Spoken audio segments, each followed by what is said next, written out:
Anyway, Harriet Tubman on the front of the $20 bill. Well, the first one I've heard about who pissed her pants over it was Greta Van Susteren on Fox. She really unloaded on this decision to replace Jackson with Tubman. And she called it another example of the White House going, quote, stupid for no reason and dividing the country.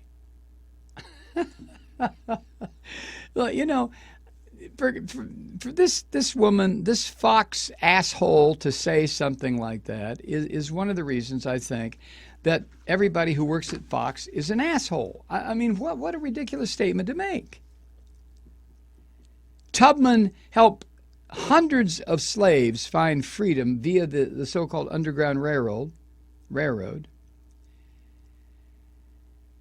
And she said that replacing the racist slave owner, Andrew Jackson, a militarist, a real killer. I mean, wasn't Jackson the one, Kathy, that before he was president forced the Cherokee out of Georgia, the Trail of Tears? Wasn't that Andrew Jackson?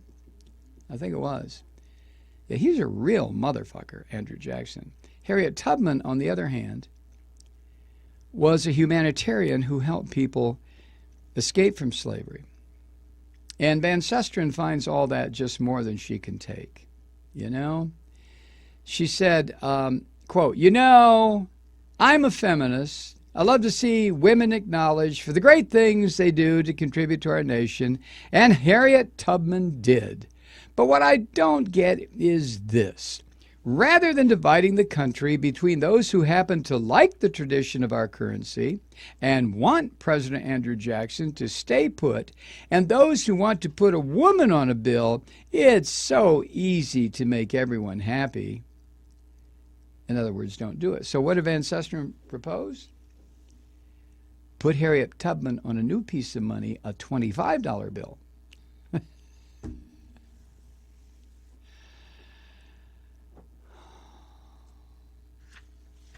So when she says divide the country, what's the dividing line? What's on one side? What is on the other?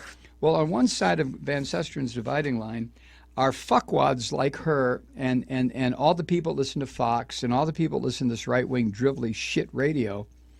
And on the other side are people who either A, don't care one way or the other, just as long as, you know, they have money in their pocket, they don't care, or people who see it as a celebration of a woman's life who was functionally illiterate until she escaped and then became literate and became an absolute hero for human rights way back in the day when women couldn't even vote.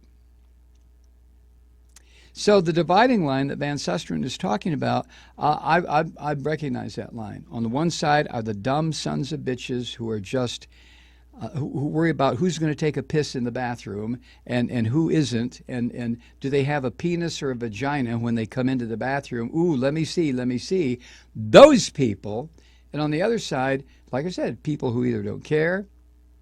I don't mean that they don't care in the sense of screw it, I don't care.